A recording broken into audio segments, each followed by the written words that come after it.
प्रथा और परंपरा अनुसार श्रावण मासर अमावास्या तिथि को चिता लगी अमावास्या भाव पालन करा जाए। चितार अर्थ कपाल लगा जाउथुवा तिलक बा चंदन, लागिर अर्थ लेपन बा लगाइबा।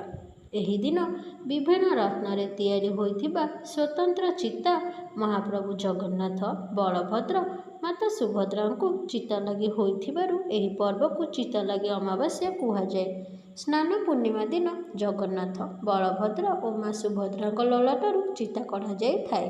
स्नान पर तीन ठाकुर अणसर घरे रुहंती। अणसर घर आसिबा परे तीन ठाकुर माउसी माँ घर बुली जाती। तेणु सही चिता लगी हो पारि नथाए।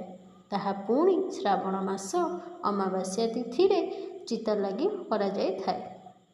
जगन्नाथ मस्तक हीरा खचित धला चिता, श्री बलभद्र मस्तक लीला खचित नील चिता और देवी सुभद्रा मस्तक माणिक खचित नाली चिता लगी करा जाए।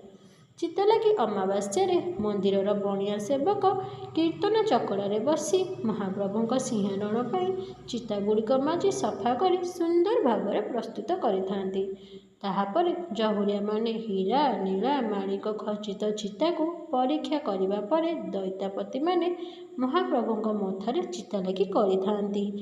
एही दिन तीन ठाकुरंक पाखरे चितौ पिठा लगी करा जाए।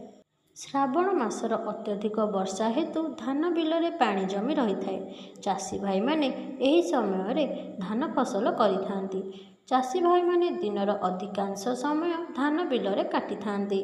बिलरे पानी रहुथिबा कारणरू बिलरे गेंडा धान फसल को नष्ट करबा पय आसी थांती। चाषीटीए बिल हिलरे बसी माँ लक्ष्मी को उद्देश्य प्रथमे भूमि पूजक करिथाए। भूमि रे सिंदूर, चंदन, हलदी, दीप, धूप बंधाई सारू पत्र रे चितौ पिठा को भोग करिथाए। बिलरे रहुथिबा गेंडा माने पिठा खाई धान गछ और चाषीर क्षति करि नथाए। एही दिन प्रत्येक घरे चितौ पिठा करा जाए। प्रथमे एही पिठा को घरे ठाकुरंग पाखरे लागी करा जाए। परे घर झियो बो माने गाड़िया को जाए गेंडा मानकु पिठा दे संतुष्ट करिथांती। आउ कहिथांती, गेंडे शुणिलो गेंडे शुणी मो गोड़ काटिबु नाही, मो बापा गोड़, मो बो गोड़, मो भाई गोड़ तो काटिबु नाही, आम फसल नष्ट करिबु नाही, गेंडे शुणिलो गेंडे शुणी।